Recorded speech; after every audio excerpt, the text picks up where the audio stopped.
And we are back. Welcome back, everybody. Waffleboard breaks on the second Facebook claim box since the reload. We had a reload jersey on Sunday, the Ricardo Kell, and then on Tuesday we had the nice black Duke Robitaille. So I went to who was that hit that? It was Oh, Brett G. Brett G's been hot. He's at three jerseys in the last 7 boxes, I think, which definitely counts as a heater. We'll see if he can continue his heater tonight, or somebody wants to stop it. I know Jake's been close, his son, but he's not been able to stop the momentum of the Brett G freight train right now. I love when some of you guys get into a freight train mentality and runaway freight train just start knocking people out.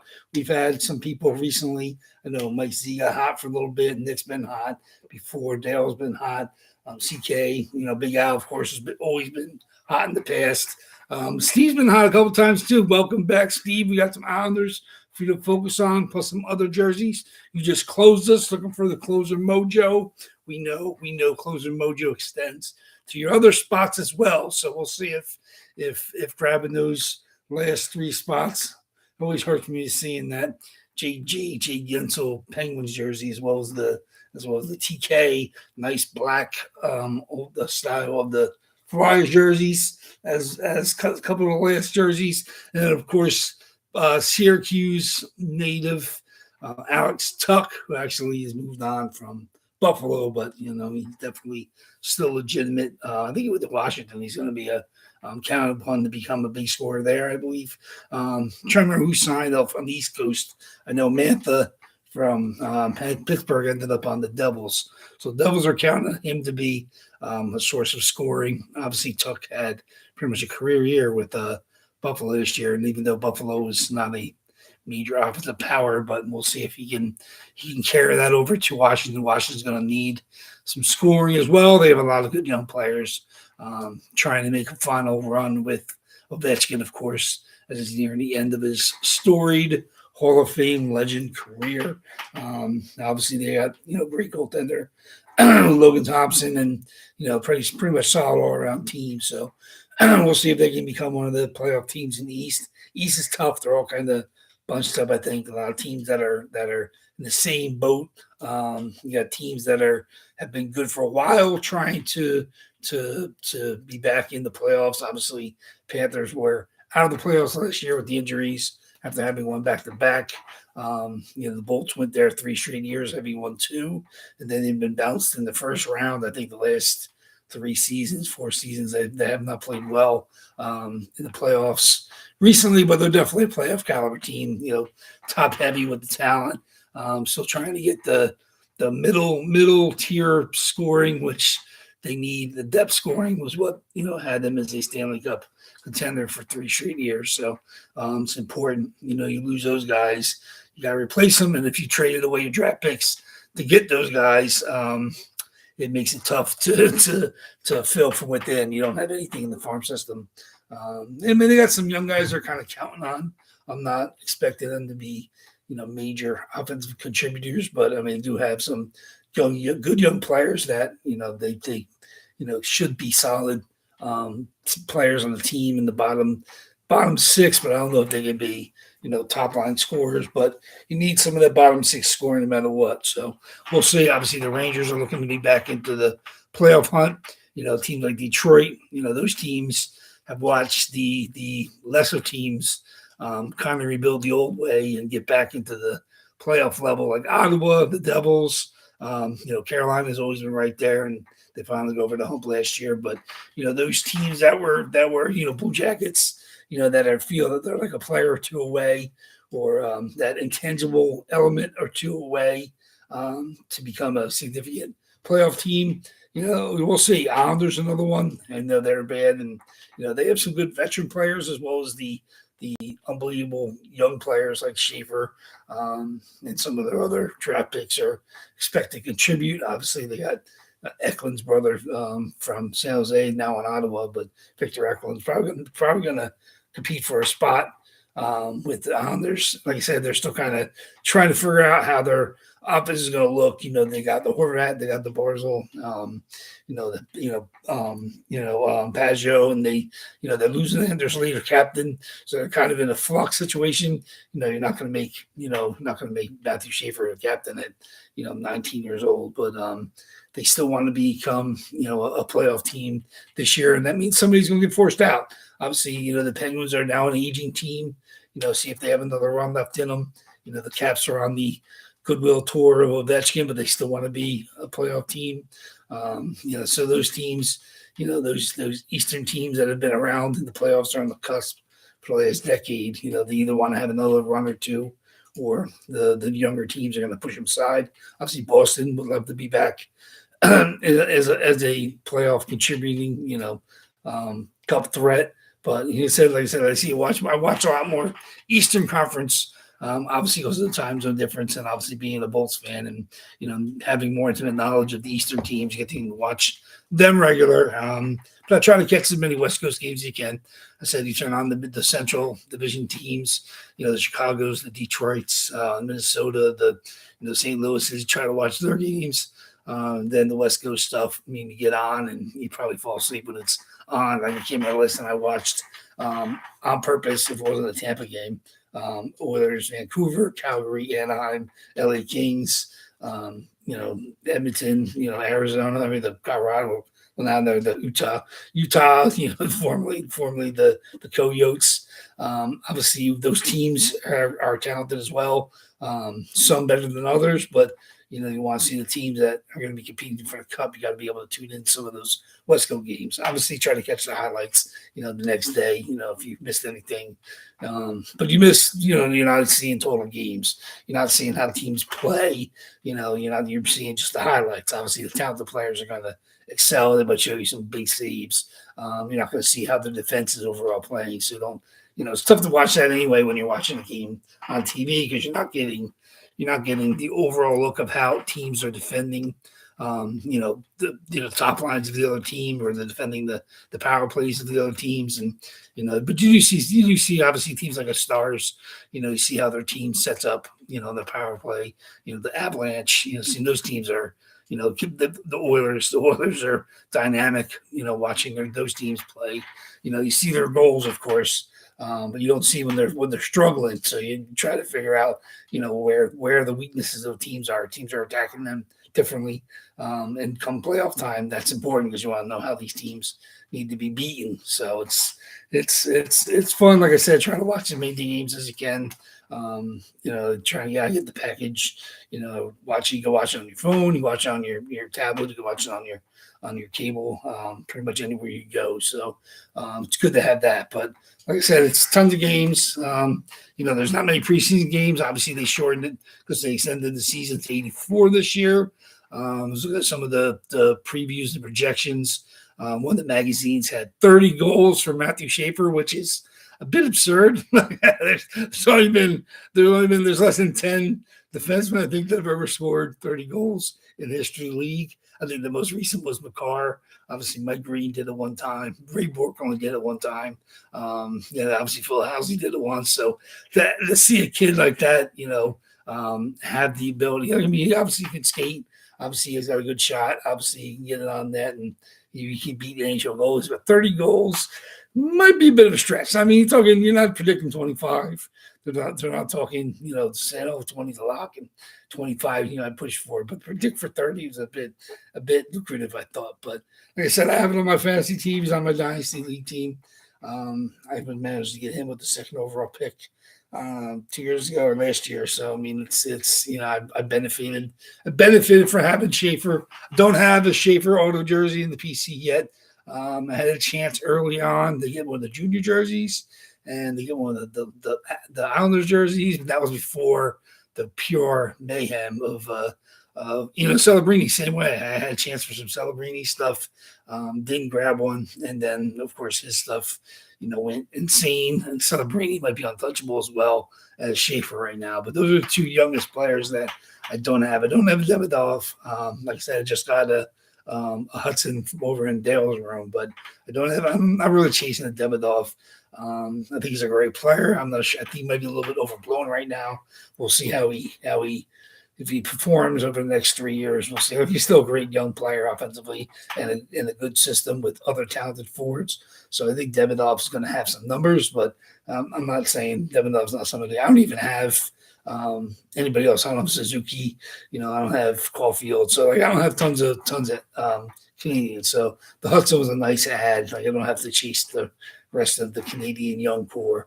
But like I said, I do have Will Smith because I like him. He's another one of my dynasty hockey players I drafted from his draft year. So I do have him. I don't have Celebrini, but I would like to get one at some point in time. But we'll see. Like I said, it's the young players. They're not as many signings as the veterans. So it'd be.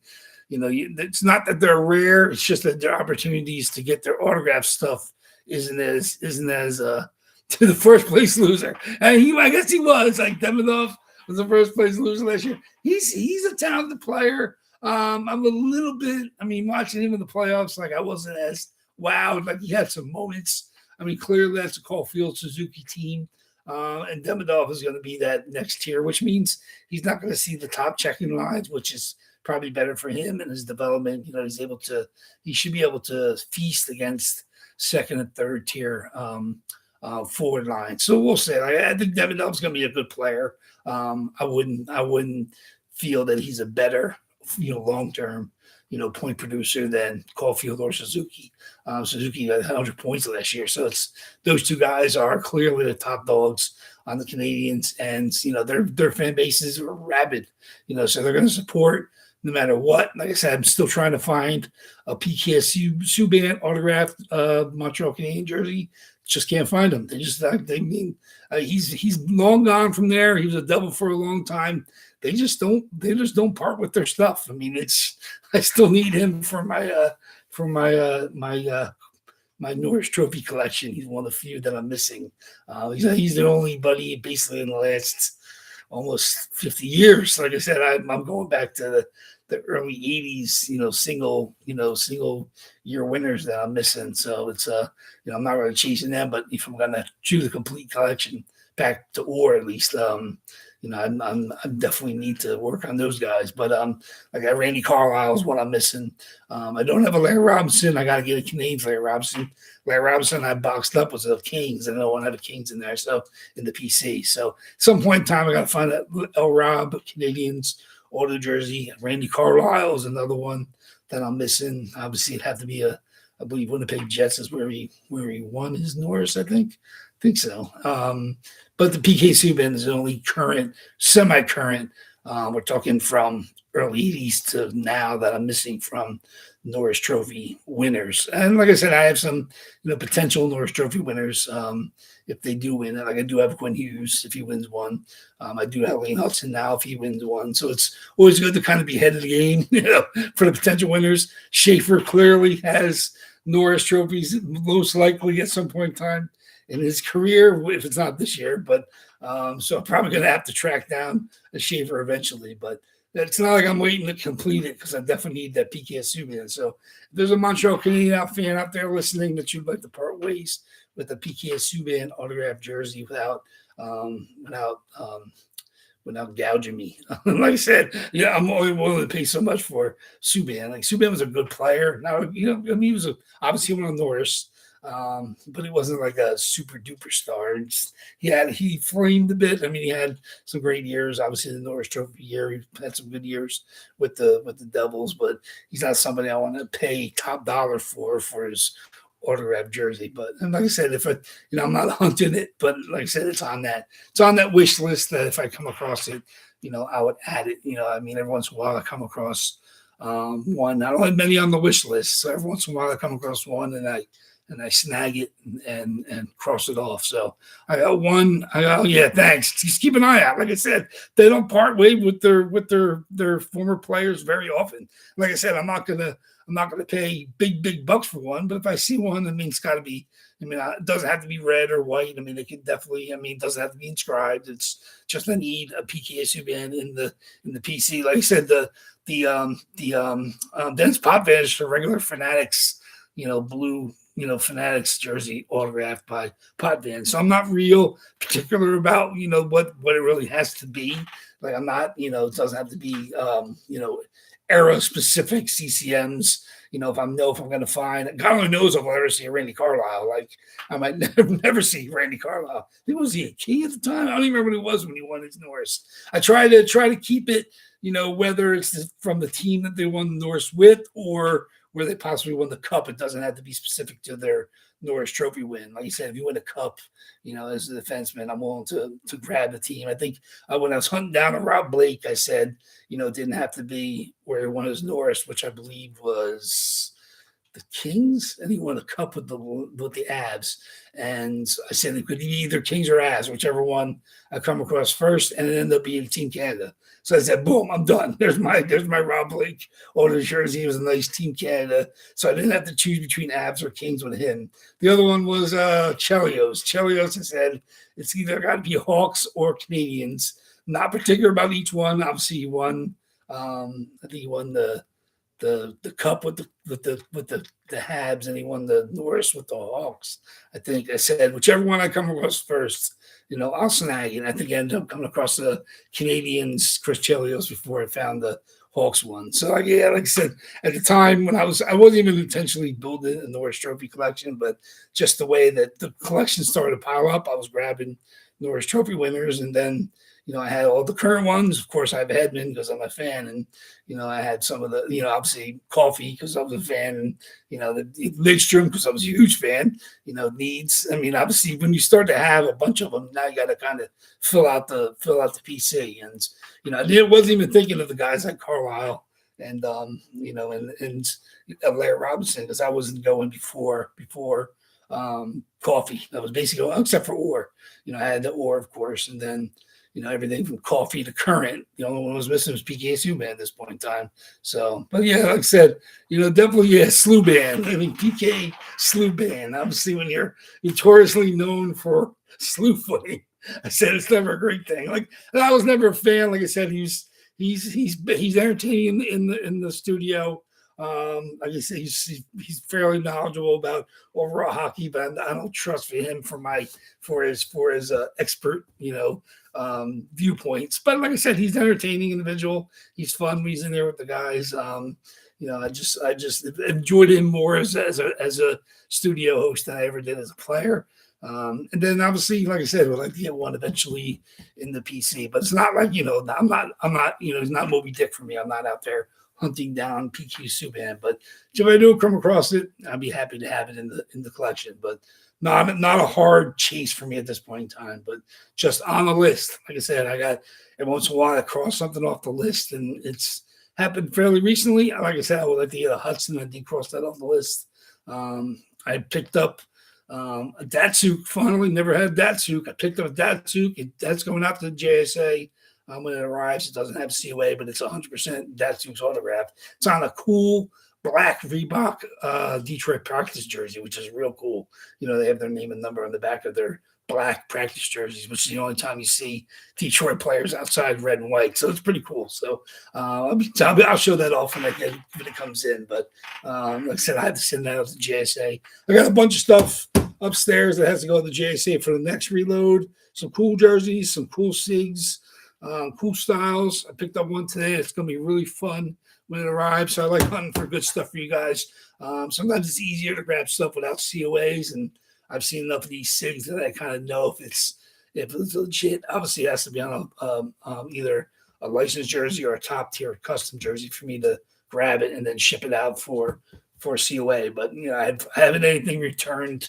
I've been doing it, and I've had 20 something jerseys go out to JSA, come back. 100%. I mean, I said I'm pretty more confident in these things when I send them out than I'm sure the person even expecting them is. But I wouldn't ship out anything that I think is going to be rejected. So, but so I got about 7 or 8 that have to go out. It's a big box going out to JSA. But I don't know. Like I said, that one's coming from Canada. The one I picked up today is coming from Canada, so I don't know if I'm going to wait for that to arrive.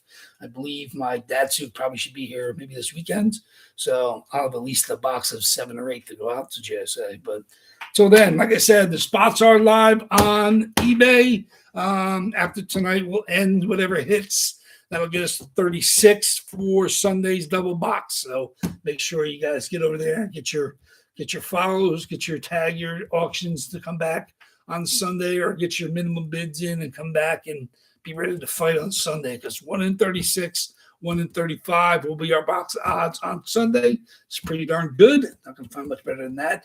Our carpeting got put in today, so I'm not wheeling around the basement anymore. Everything's kind of stuck in place.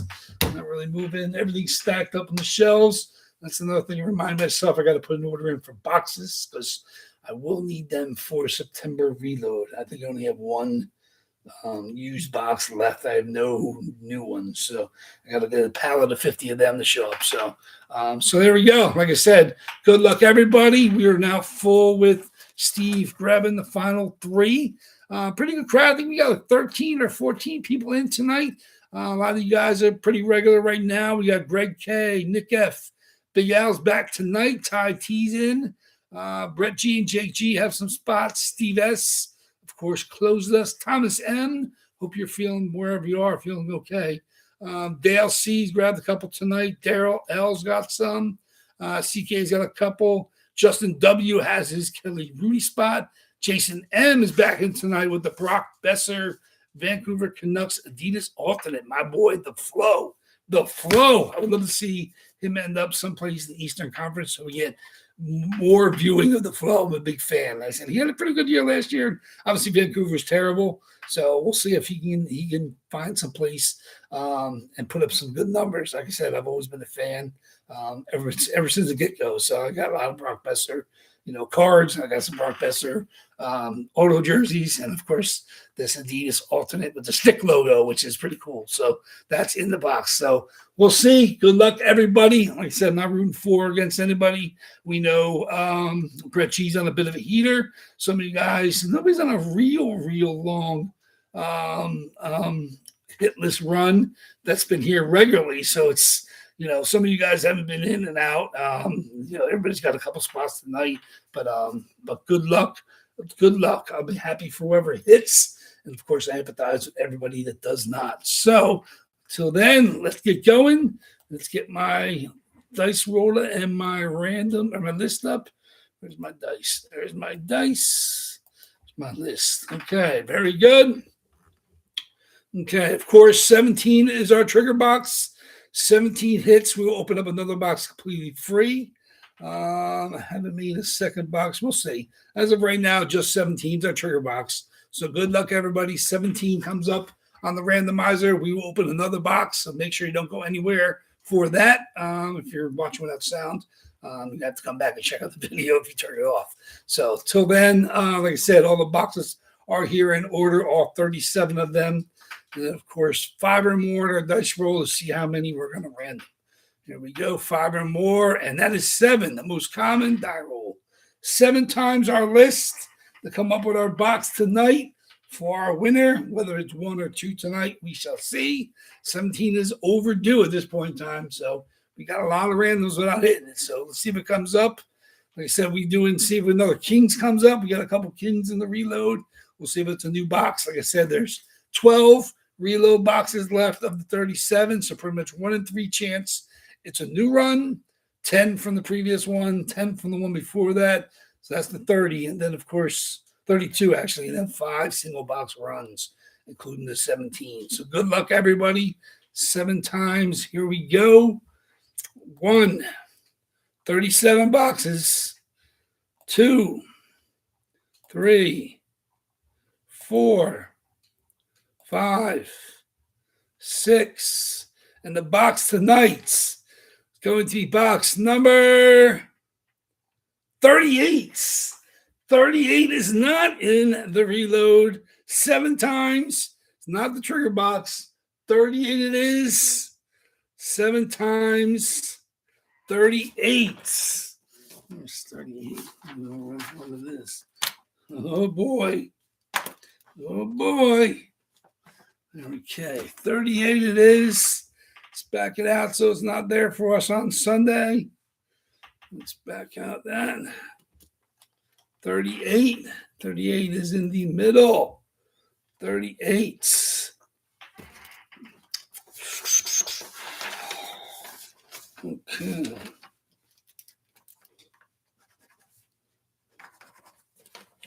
$38. Okay. 38 and in the middle. Okay. Very good. Very good. My knife. Okay. Like I said, whatever's in this box, I will end on eBay.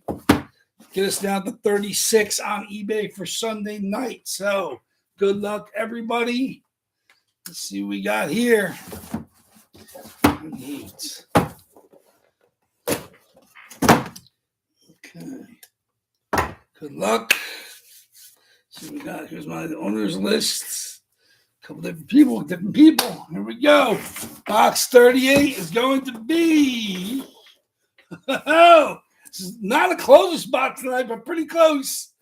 Brady Shea, New York Rangers, former Carolina Hurricanes. Brady Shea on the Fanatics. Fanatics COA, silver paint pen, long-time defenseman. Obviously, New York Ranger jersey. Fanatics. There it is. Brady Shea. Fanatics jersey. Brady Shea. Nice non-shiny arch number plate. There we go. This is the older school Fanatics. These are not heat press letters. These are not heat press numbers. That's the fully. Actually, the numbers might be, but the nameplates are fully stitched up. Fanatics used to do that. Now you see more of them are foldable. They're lighter weight heat press letters. There we go. New York Rangers. Brady Shea coming out the box. Obviously, Hurricane feeling it with the cup win this year. Brady Shea finally makes an appearance. So you see what we got. Brady Shea going to Nick F. Congratulations, Nick F. You're overdue too. Nick F. hits the Brady Shea. Congratulations. I said that's changed hands a couple times, so I'm unsure who grabbed it. I know somebody grabbed it. Pretty much there we has an unsold. So congratulations, Nick F. with the Brady Shea. Carolina Hurricane, New York Ranger on the Ranger Fanatics. Obviously, no fight strapped.